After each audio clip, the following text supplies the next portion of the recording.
नमस्कार। आप तमाम दर्शकों का स्वागत है।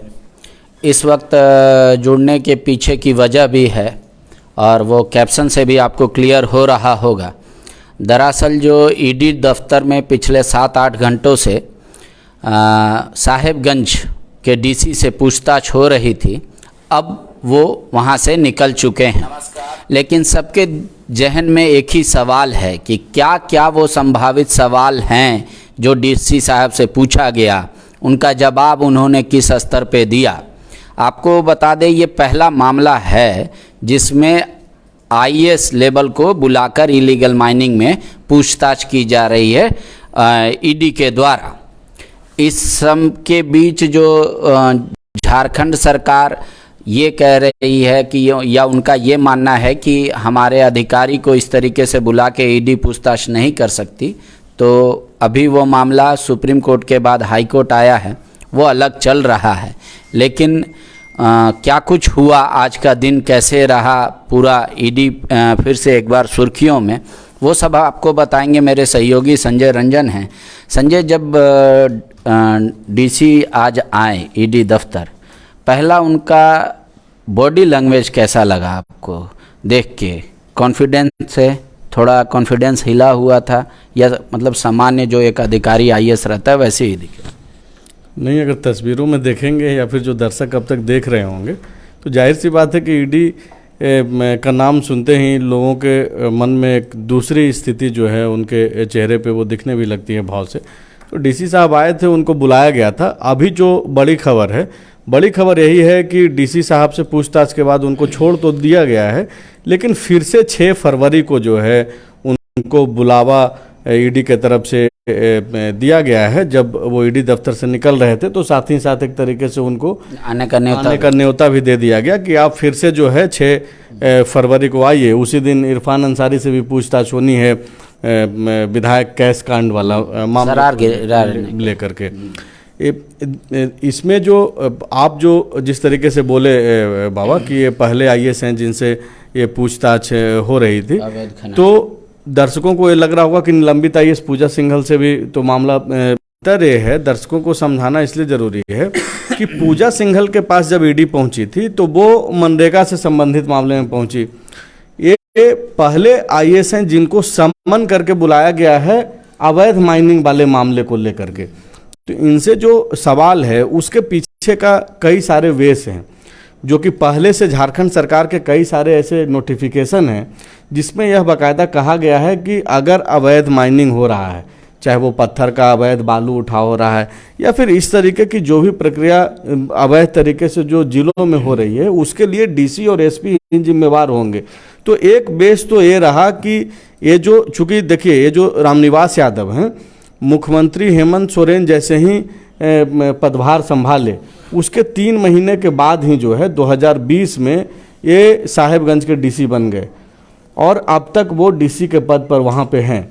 और ये जो पूरा जो मसला ईडी के तरफ से जो दिखाया गया है चार्जशीट में कोर्ट के अंदर कि ये जो तकरीबन 1000 करोड़ रुपए का जो अवैध माइनिंग का जो मसला है, उस दौरान ज़्यादातर समय जो है इनकी पोस्टिंग वहीं रही है। तो उसमें इनकी भूमिका क्या है, पहला सवाल, और इससे ज़्यादातर सवाल जो है जुड़ा हुआ इनके साथ ही रहा। दूसरा, पंकज मिश्रा का जो फ़ोन कॉल्स था जिसको लेकर के ईडी ने एफिडेविट दायर किया कोर्ट में और कहा कि जेल से जो है पंकज मिश्रा अधिकारियों से, राजनेताओं से और व्यवसायियों से जो बातचीत कर रहे थे, उसमें जो ब्यूरोक्रेट्स का जो बड़ा नाम था उसमें डीसी रामनिवास यादव का भी नाम था। तो ये सब कई सारे सवाल थे जो उनसे पूछा गया, वो क्रॉस क्वेश्चनिंग कराया गया। लेकिन जो मेरे पास जो खबरें हैं उसके मुताबिक डीसी साहब ने कोई ठोस जवाब नहीं दिया है। इसके अलावा साहेबगंज में वो जो जहाज दुर्घटना जो हुआ था, आपको याद होगा, उस मामले से संबंधित भी सवाल जो है इनसे पूछा गया है, लेकिन कोई ठोस जवाब साहेबगंज के डीसी जो है वो नहीं दे पा रहे हैं। और हो सकता है कि वो अपने वकीलों से समझ करके जो है वो चाह रहे होंगे कि फिर इसका जवाब जो है बाद में हम देंगे। बहुत सारे सवालों का वो ये भी कह करके टालते रहे कि भाई उनको वो याद नहीं है वो चीज़ कब क्या या कब किस चीज़ का आप जिक्र कर रहे हैं। तो ये सारे सवाल हैं जिसको लेकर के आज इनको बुलाया गया था। तो फिलहाल देखिए, और यही वजह है कि अगर डीसी साहब ठोस जवाब दिए हुए रहते तो ये जो 8 घंटे का समय है जिसमें पूछताछ ईडी के अधिकारियों ने की, अगर ईडी के अधिकारी संतुष्ट होते तो इतनी जल्दी तुरंत जो है उनको फिर से न्योता नहीं दिया जाता। जैसा कि जो खबरें आ रही है कि 6 फरवरी को फिर से जो है उनको बुला लिया गया है। तो 6 फरवरी को फिर से जब वो आएंगे, हो सकता है कि कई सारे क्वेश्चन से संबंधित जो है डॉक्यूमेंट्स उपलब्ध कराने को कहा गया होगा उनको, तो वो डॉक्यूमेंट्स वगैरह भी लेकर के आएंगे। तो अब 6 तारीख तक इंतज़ार करना होगा। लेकिन ये बहुत ही बड़ी खबर है कि लगातार इलीगल माइनिंग को लेकर के जिस तरीके से ईडी कार्रवाई कर रही है, और अब सीधे डीसी साहेबगंज से जो पूछताछ हो रही है, आधिकारिक जो जानकारी आएगी तो वो तो बाद में आएगी कि क्या क्या सवाल थे। लेकिन संभावित सवाल में तो एक ने आपने कहा कि जो जहाज से गिर गया था ट्रक, उससे संबंधित हो सकता है, इलीगल माइनिंग से संबंधित हो सकता है। अभी ईडी वहाँ पूरा ड्रोन से सर्वे कर रही है कि किन किन पहाड़ों को काटा गया। क्या वो उन लोगों की भी सूची मांग सकती है डीसी से कि भाई ईडी कि किनको किनको वहाँ लीज आवंटित किया गया, कब कब खनन हुआ, कितना हुआ? ये तो 7-8 महीने से पूरी जांच प्रक्रिया चल रही है। तो ईडी के पास ऑलरेडी सारी लिस्ट होंगी कि भाई साहिबगंज के इलाके में किसको कितने एकड़ का लीज आवंटित है। तो वो सवाल करने का मकसद हमको नहीं लगता है कि आज कुछ ऐसा हुआ होगा। लेकिन चूंकि डीसी और एसपी के ऊपर ही सारी जिम्मेवारी है जिलों की, और जिस तरीके से पंकज मिश्रा लगातार संपर्क में थे जेल से रहने के बावजूद, मुख्यमंत्री हेमंत सोरेन ने अपनी पूछताछ में जिस तरीके से उन्होंने कहा कि भाई ये सारा मसला तो लोकल अथॉरिटी का है, लोकल एडमिनिस्ट्रेशन से जुड़ा हुआ है, सीधे मुख्यमंत्री का तो कोई मसला है नहीं, यह कर के जिस तरीके से मुख्यमंत्री ने पल्ला झाड़ा। तो ईडी अब उन्हीं सवालों का जो जवाब है वो तलाशना चाह रही है। और चूंकि एक ठोस आधार भी उनको मिला है कि ये जो दो नोटिफिकेशन है गवर्नमेंट का कि अगर अवैध माइनिंग, चाहे वो पत्थर से संबंधित हो, बालू से संबंधित हो, कोयला से संबंधित हो, अगर इन इलाकों में जिलों में हो रहा है किसी भी ज़िले में, तो उसका ज़िला का जो मालिक है एक तरीके से डीसी और एसपी, उन लोगों को ही जिम्मेवार माना जाएगा। तो अभी जो आप देखिए कि इसके अलावे जैसे अगर ये जो पानी के रास्ते से जो अवैध माइनिंग का जो ये जा रहा था, ट्रांसपोर्टेशन हो रहा था, तो इन सारे सवालों से भी जो है उनको जूझना पड़ेगा, उसका जवाब देना पड़ेगा। ऐसे कई सवाल हैं, जैसे आप बता रहे कि पंकज मिश्रा से आप क्यों बातचीत करते थे, अगर वो जब सलाखों में थे तो शायद उनका जवाब उनके पास कुछ नहीं होगा, वो क्या कह सकते? ये तो जब ईडी ऑफिशियली जब जारी करेगी बाबा, तो इस पे हम लोग बातचीत कर सकते हैं। अभी फिलहाल चूंकि वहाँ अंदर तो कोई आदमी ईडी और डीसी साहब के बीच में तो कोई बैठा हुआ था नहीं, लेकिन जो एक बेसिक जो क्वेश्चन हो सकता है उस पे हम लोग बातचीत कर रहे हैं कि ये सवाल किया गया होगा, क्योंकि इन्हीं सारे सवालों के इर्द गिर्द जो है इन्हीं सारे सवालों का जवाब ईडी तलाशना भी चाह रही है। एक मेरा आखिरी सवाल ये होगा कि सामान्य तौर पे ईडी जो विधायकों को बुला रही है, किसी को भी बुला रही है, स्वयं मुख्यमंत्री को भी, तो समय ले लिया जा रहा है फर्स्ट टाइम। तो क्या ये डीसी साहब को पहली बार ही भेजा गया था समन, पहली बार में ही उपस्थित हो गए? अगर इन्होंने समय नहीं लिया तो उसके पीछे भी कोई खास वजह माननी जा रही है?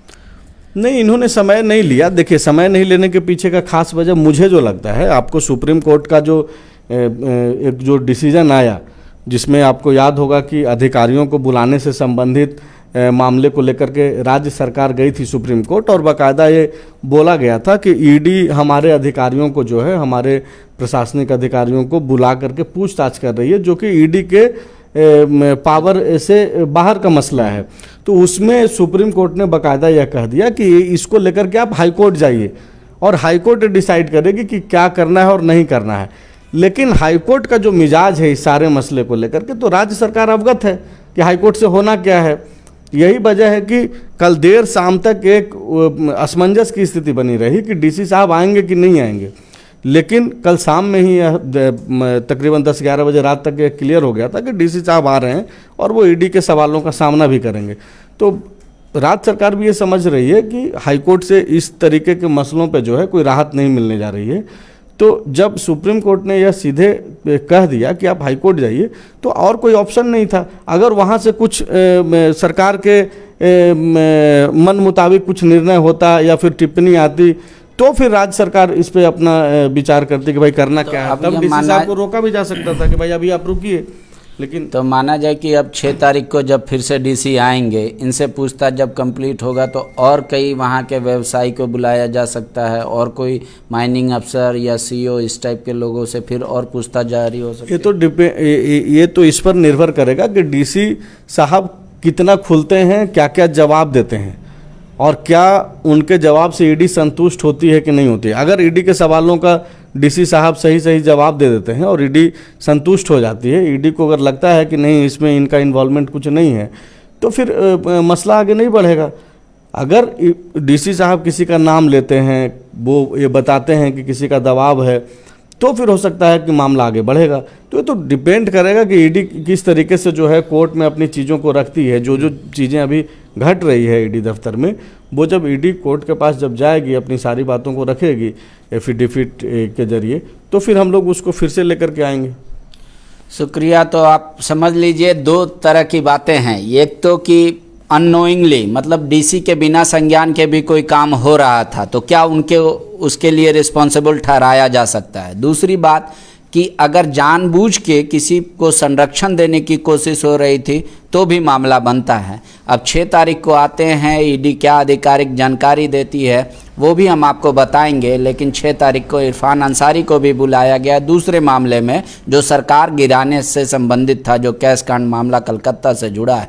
आगे भी कोई अपडेट होगा तो हम आप तक ज़रूर पहुंचाएंगे। सबसे पहले आप सब्सक्राइब भी कीजिए, शेयर भी कीजिए, कमेंट बॉक्स में जाकर आप अपनी प्रतिक्रियाएं भी दीजिए कि आपको हमारे समाचार या हमारे द्वारा जो खबरें रखी जाती है उसमें क्या कुछ संशोधन चाहिए, क्या आपके सुझाव हैं। शुक्रिया।